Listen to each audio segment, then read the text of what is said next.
Pozdrav svima! Zbog velikog broja upita koje sam imala za ovim stolicama, odlučila sam se pokazati vam moj proces obnove sa kojim se nadam da ću vas inspirirati i pomoći vam ukoliko se odlučite na jednako.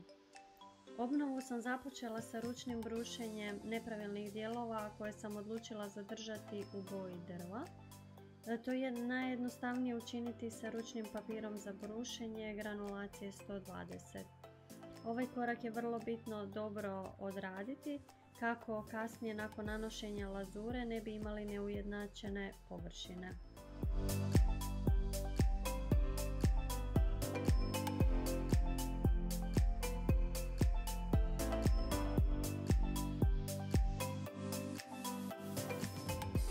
Prilikom brušenja sam naišla na nekakva manja oštećenja koja sam odlučila zapuniti sa dvokomponentnim autokitom sa vlaknima. Njega uvijek biram kada se radi o dubljim rupama ili o rubovima jer je upravo zbog tih vlakana čvršći od običnog kita za drvo, a dodatna je prednost i što se brže suši. Njega nažalost ne možete koristiti na onim površinama koje ćete kasnije tretirati lazurama jer će se isticati svojom bojom, a u tom slučaju je onda bolje odabrati običan kit za drvo.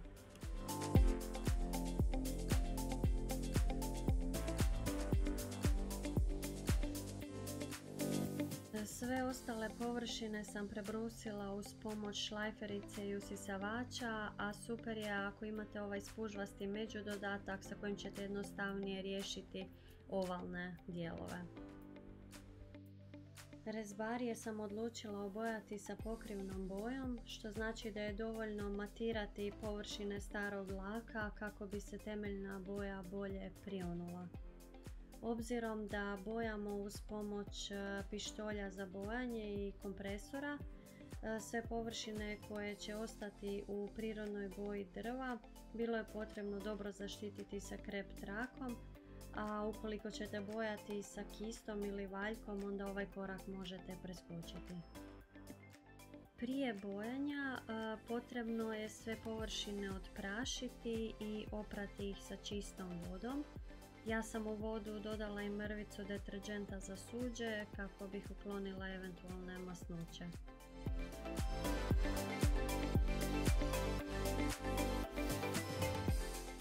Bojanje obavezno započinjemo sa temeljnom bojom, a postupak ćemo ponoviti još jednom nakon preporučenih nekoliko sati.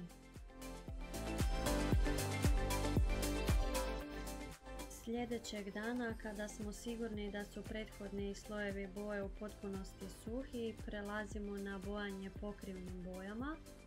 To ćemo isto učiniti u 2 sloja sa međupremaznim intervalom od nekoliko sati. Mi se uglavnom odlučujemo na boje na vodenoj bazi iz tog razloga što su sigurne za kućanstvo i nemaju apsolutno nikakvog mirisa.